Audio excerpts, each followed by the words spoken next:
tubahaye ikaze inshuti bakunzi ba Mugisha Group Time kabisa. Ni wa mwanya tubagezaho amakuru atandukanye aba ari kuvugwa mu mikino nkuko rero bisanzwe kuri Mugisha Group Time. Tubahaye yambu rero aho muri mu bice bitandukanye bigiye bigize igihugu cyacu, abari mu majyepfo, mu majyaruguru, mu burengerazuba ndetse no mu burasirazuba. Ntago twarenze ingohe kandi abari mu mujyi wa Kigali, mwese tubaha ikaze ngo muze twiganirire ku makuru y'imikino. Muri kumwe nanjye rero nta munoza Calixte. Ni amakuru ari bwibande kwigura n'igurishwa ry'abakinnyi hano mu gihugu cyacu ndetse no hanze, aho amakipe rero akomeje kugenda yibikaho abakinnyi yongera imbaraga. Turahera hano mu Rwanda, duhereye ku ikipe ya Gasogi United yamaze kwibikaho abakinnyi batandukanye. Turaca muri Kiyovu Sport nayo yabigenje uko. Turagera kandi no muri Rayon Sport ikomeje kugenda iganira n'abakinnyi batandukanye. Turaza guca mu ikipe ya Musanze FC rero yamaze gutandukana n'abasore bageze kuri batatu kubera imyitwarire mibi. Mugisha Gilbert ibaruwa rero ifunguye yandikiye abareyo, ese hakubiyemo iki?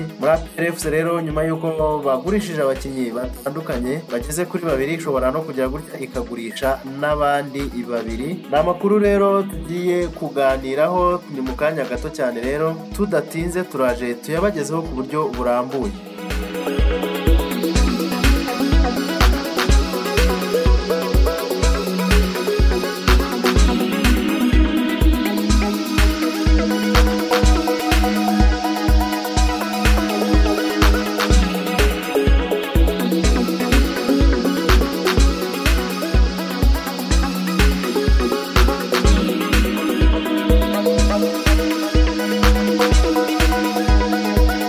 Rero twari tubibabwiye mbere yuko dufata akanya gato, reka tugaruke duhera mu ikipe ya Kiyovu Sport. Ni ikipe rero yasinyishije abakinnyi bagiye batandukanye. Reka duhere kuri uyu musore, ni umukinnyi w'umuhanga cyane rero, Benedata Janvier aka Gigia. Rero akaba ari umukinnyi ukomeye cyane ikipe ya Kiyovu Sport yamaze gusinyisha. Rero ikipe ya Kiyovu Sport yamaze kumwibikaho mu gihe kigeze ku myaka 2 yose. Akaba rero ari amasezerano yamaze gusinya ku munsi w'ejo ku isaha ya saa 9 nibwo amakuru yagiye asesekara kuri Mugisha Group Time. Kuyu musore rero ari Tarinyota rero ni hariya abayovu bakunze kuba bibereye ndetse bakora n'amadiro yabo agiye atandukanye. Kiyovu Sport rero ishobora no kugira gutya igacishamo umweyo maze ikagenda itandukana n'abasore bagiye batandukanye, cyane ko abenshi bagiye barangiza amasezerano bari bafitanye n'iriya kipe. Muri abo basore rero twavugamo nk'uyu Habamahoro Vincent rero akaba ashobora gutandukana n'iyi kipe.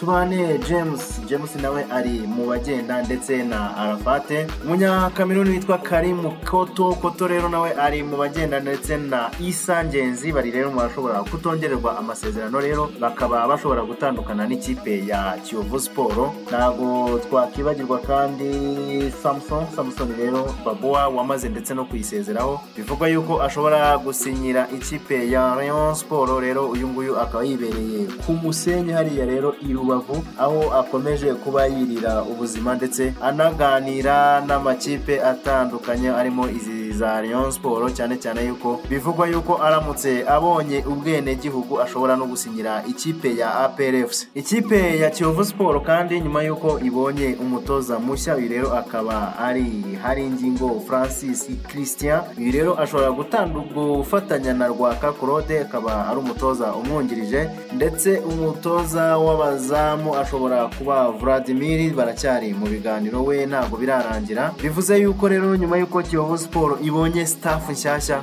igomba gutandukana n'abo twari tuziyo nka Bana Mwana, akaba ari Kamarade ndetse na Kalisa François na Ntwari Ibrahim. Aba rero bashobora guhita bashimirwa ibyo bakoreye ikipe ya Kiyovu Kiyovu ndetse bagahabwa isinde n'imperekeza, bakaba rero bajya guhahira ahandi bagatandukana n'ikipe ya Kiyovu Sport. Reka rero dukatire gake cyane mu ikipe ya Etincelle. Ikipe ya Etincelle rero ifite umusore witwa Niyibizi Ramadan.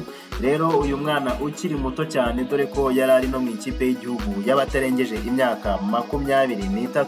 Uyu musore rero akomeje gushakishwa n'amakipe menshi atandukanye kandi akomeye hano mu Rwanda, bavugamo nk'ikipe ya Kiyovu Sport, ikipe ya Bugesera FC, ikipe ya Rayon Sport ndetse na Marine, zose rero zikaba zishaka uyu musore. Uyu musore rero ikipe ya Etincelle yamukojeje ibyo kongera amasezerano maze ayitera utwatsi, bikaba bivugwa yuko rero uyu musore ku giti cye yifuza gukinira mu makipe y'i Kigali. Ibyo rero biha amahirwe ikipe ya Kiyovu Sport ndetse na Rayon Sport.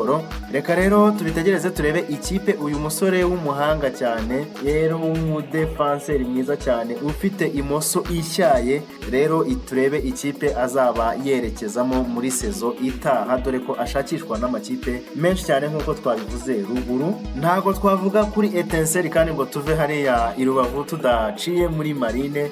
Muri Marine rero bafite umusore witwa Ndayishimiye Thierry, rero akaba ari myugariro, nawe yari ari kumwe n'uyu musore twavuze haruguru mu ikipe y'abatarengeje imyaka 23, yagombaga kujya muri Ethiopia gukina Sekafa ariko ntibikunde kubera icyorezo cya COVID-19 nk'uko twabibwiwe. Uyu musore rero ari mu biganiro n'ikipe ya Rayon Sport ndetse na Kiyovu kugira ngo rero arebe ko yasinyamo amasezerano muri ariya makipe. Ni nyuma rero yuko ibiganiro bye na Kiyovu Sport bitagenze neza, ubu ngubu ari mu biganiro na Rayon Sport ishaka kuba yamusinyisha, dore yuko rero uyu musore iyi kipe ya Rayon Sport yemera kuba yagura amasezerano ye ageze ku mwaka yari afite muri Marine. Reka rero turebe yuko atari bya bindi bivugwa mu ikipe ya Rayon Sport ariko bikarangira bitabaye.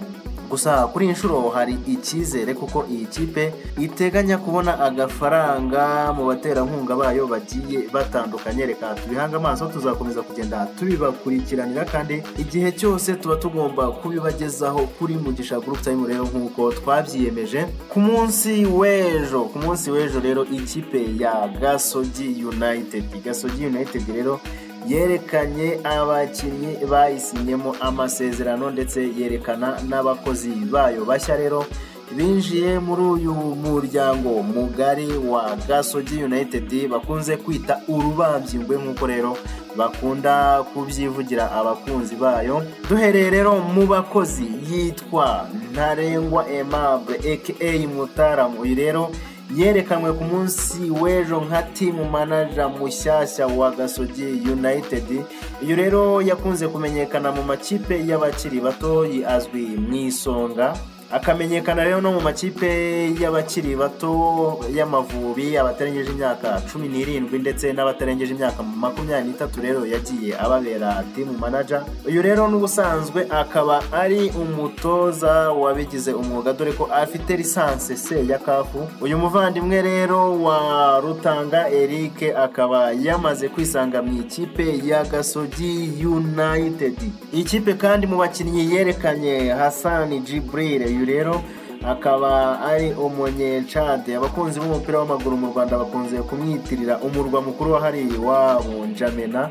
Uyu rero akaba yavuye muri Etincelle aho yayitsindiye ibitego 8 muri sezo ishize. Rero yagiye afasha cyane ikipe ya Etincelle ndetse ubu ngubu akaba yasinye imyaka igeze kuri 2 muri Gasogi United. Yitwa Ndayishimiye Leandre rero n'umwana ukiri muto cyane, akaba ari umusikorere. Ikipe rero ya Gasogi nayo yamaze kumwibikaho imyaka igeze kuri 5.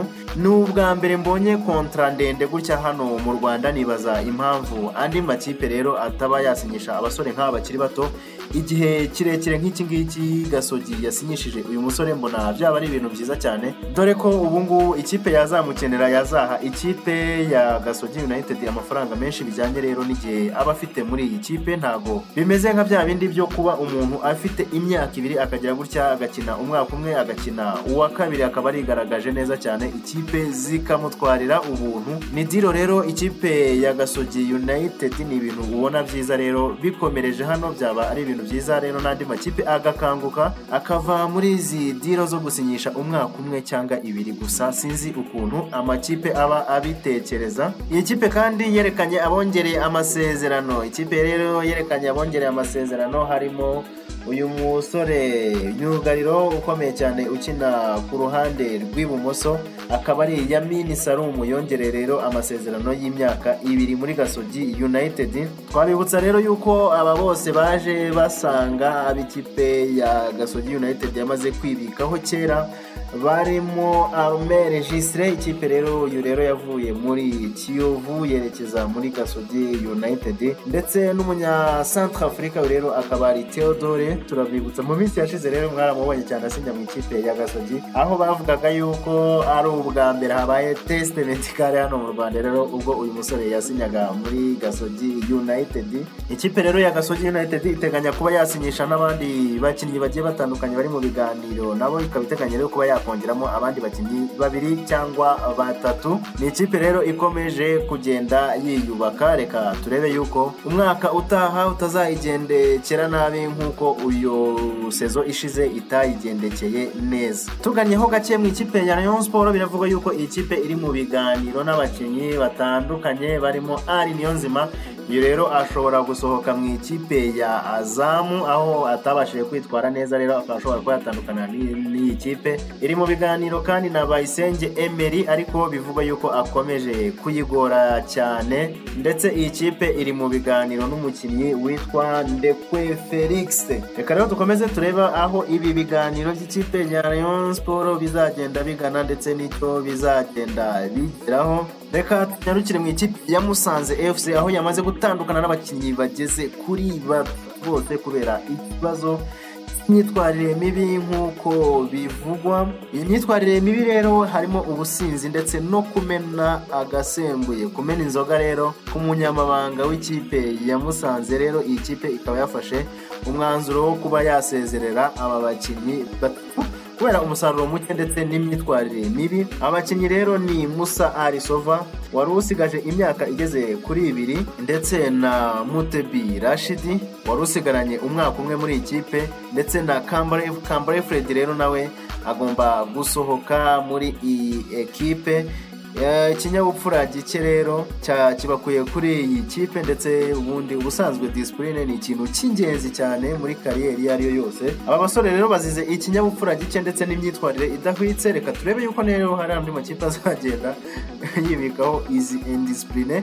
Twizere rero yuko nabo bibaha isomo ndetse bazisubiraho, dore ko ari abasore umuntu atatinya kuvuga ko ari abakinnyi b'abahanga. Aba basore rero bagiye batoroka kampu bajya kunywa inzoga bishimira intsinzi ku mukino batsinze ikipe ya Kiyovu Sport ibitego 2-1. Bagarutse rero mu mwiherero bukeye bwabo bipima batipimishije covid, rero ibi byagiye bibabaza cyane ikipe nyine ya Musanze AFC. Ni ibindi rero bagenda baregwa nka Sofa yagiye aregwa kuzana abakobwa mu mwiherero aho ikipe yari kambitse. Ibi rero nibyo byatumye hafatwa umwanzuro nyine ko babasezerera. Uyu muntu bijyanye rero n'umusaruro bagiye bagaragaza muri iriya ikipe. Mugisha Gilbert rero yamaze gusezera ku ikipe ya Rayon Sport, ashimira cyane abayobozi ndetse n'abakunzi ba Rayon Sport. Yagize ati bafana abakunzi b'umuryango mugari wa Rayon Sport muri rusange, mbanje kubasuhuza aho muri mu mpande zose z'isi zitandukanye. Bandikiye ubutumwa ngira ngo mbashimire ko muri mwafashe neza mu myaka 4 maze umuryango mugari wa Rayon Sport. Naje ndi muto cyane rero muranyakira, muranshyigikira, tugirana ibihe byiza harimo no kugera muri 1/4 Confederation Cup. Yakomeje avuga rero ashimira buri wese wamufashije kugira ngo impano ye izamuke atange umusaruro, ndetse ko ntawe agaya mu ikipe ya Rayon Sport. Yakomeje avuga yuko nawe yatanze ibyo yari afite byose. Ati sinarondora amazina yanyu ariko ndabashimiye cyane. Nabonye rero komantere zigiye zitandukanye, abakunzi ba Rayon Sport bamubwira bati ntako utagize, warihanganye bikomeye cyane, kandi bamwifuriza amahirwe mu ikipe ye nshyashya. Nyuma rero yuko ikipe ya APR FC itozwa na Mohamed Adili yegukanye ibikombe bibiri bya shampiyona idatsinzwe, bamwe mu bakinnyi bayo bakomeje kugenda babengukwa n'amakipe atandukanye aho bagiye bagurwa. Twavuga rero nko mu cyumweru gishize aho Manzi Thierry yerekeje mu cyiciro cya mbere mu gihugu cya Georgia. Byiringiro Rage rero usatira nawe akaba yarekeje muri Zamax mu cyiciro cya kabiri mu Busuwisi. Ikipe rero inkingi zayo za mwamba zikomeje kuba zabengukwa n'andi makipe. Uyu rero ugezweho akaba ari Mana Ishimwe Emmanuel, rero akaba akunze kwitwa Mangwende. Rero ibiganiro bigeze kure n'ikipe ya gisirikare yo muri Maroc yitwa AS Rafah Rabat FC. Rero nawe tukaba dushobora kubona uyu myugariro w'imyaka 26 y'amavuko yerekeza muri kiriya gihugu. Ni umusore rero waciye muri Rayon Sport akayivamo muri 2016. Reka rero turebe yuko uyu musore nawe ashobora guturuka n'iyi kipe ya APR FC akaba yakerekeza muri Maroc. Reka rero aya makuru tuyakomereze ku mugabane w'Iburayi aho ikipe ya Atletico Madrid yamaze kwibikaho umusore ukomeye cyane. Ni umusore rero mwagiye mubona mu ikipe y'igihugu ya Argentine aho yatanze passe nziza cyane, umupira muremure wavuye muri defense rero akawohereza ku musore Angel Di Maria, nawe yahise arobanyezamu agatsinda igitego. Uyu musore rero yamaze gusinyira ikipe ya Atletico Madrid kuri miliyoni zigeze kuri 29. Rero akaba yamaze gusinya amasezerano mu ikipe ya ATM. Reka dusoreze kuri Manchester United aho yamaze kugira gutya igahabwa uburenganzira bwo kuba yaganira na Rafael Varane ni kuri miliyoni 49. Rero iyi kipe ishobora kwibikaho uyu myugariro wa Real Madrid. Tubashimira rero ko mwadukurikiye kandi mukaduha umwanya wanyu mugakurikira aya makuru, kandi tubifuriza ishya n'ihirwe, tubifuriza amahoro n'amahirwe rero mu guhirwa mu byo muri gukora byose. Mugire umunsi mwiza cyane, Imana ibahire.